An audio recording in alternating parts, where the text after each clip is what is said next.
Here's my favorite all-time farm question. Can I cut the herbicide rate? Well, and here's the classic answer, Brian. Maybe.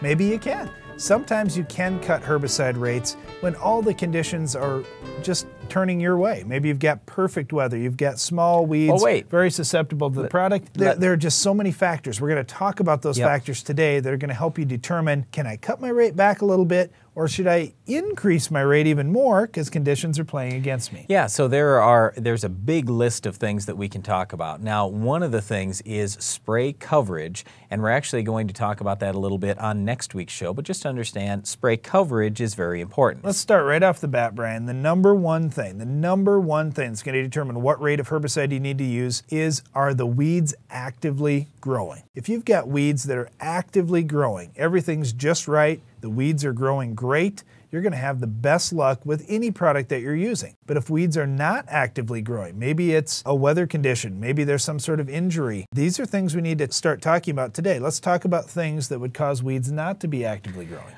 Okay, so here's where it really all starts. You have to take a look at three things in terms of how most herbicides are going to kill a weed. They have to get into the plant, either through the leaves or through the roots. Then they have to move, what we call translocation. They have to move to the growing point or growing points. And once they arrive there, there needs to be a lethal dose of chemical left. So you got to get the chemical in, you've got to get it to move, and once you reach the growing point, there has to be a lethal dose. You have to have all those three things. So the reason why Darren says weeds need to be actively growing is, think about it. If a weed is suffering for whatever reason, is it really going to bring as much herbicide in? No. Is it going to move it as quickly to the growing point? No. And the worse those two things are, the less chance you have for a lethal dose of chemical to be there to actually kill that weed. Let's talk about getting into the weed, because here it comes to using surfactants to help you try and get into that weed a little bit quicker. You know, when we're looking at leaves in our part of the country, we're always curious what the leaf cuticles are like. Are they very thick or are they very thin? Now, when I'm talking about leaf cuticles, I'm talking about the plant's ability or its defense mechanism to stop water from leaving the leaves. When you're in real dry conditions or stress conditions, the plant oftentimes has real thick leaf cuticles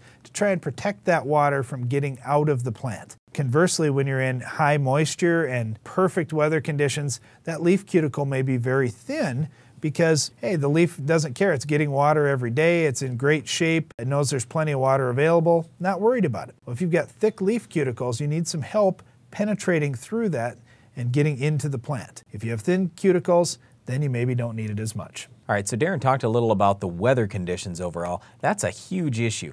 What we're talking about here is both moisture and temperature. So you think about it, if you get temperature and moisture extremes, we've got a real problem. In other words, if it's too cold, is that plant going to grow very well? Is it going to move chemical well? Is it going to bring chemical in? No. If the weather is too hot, the plant starts to shut down there as well. Same thing with moisture. If there's too much moisture, there's flooding out there, and your soils don't have any oxygen, do you really think that that plant is going to be growing very well? No way. Same thing if it's drought stressed. So what our whole point is with this is, if you have the right conditions for weather, then obviously your herbicide is going to work better. If the weather conditions are against you, that's where we have some real problems. And we're talking about both the air conditions, the soil conditions, everything. And it's not just for that very minute that you're spraying, it's the lead up to that point, and it's for the next few days after that point. So in other words, we want good weather right around the time that we're spraying. If you don't have that, you might actually have to increase your rate.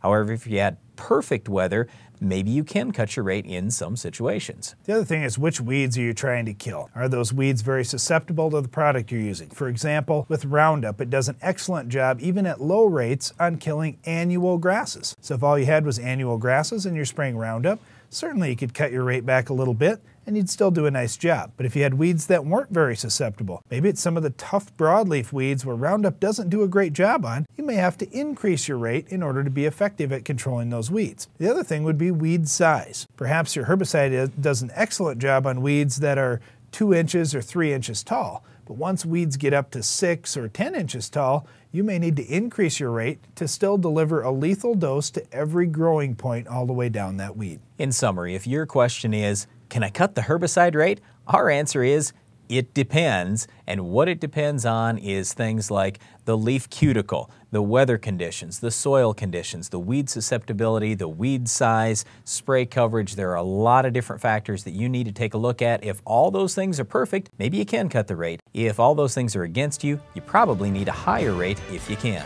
We'll talk about how some of those factors play into killing our weed of the week. It's coming up next.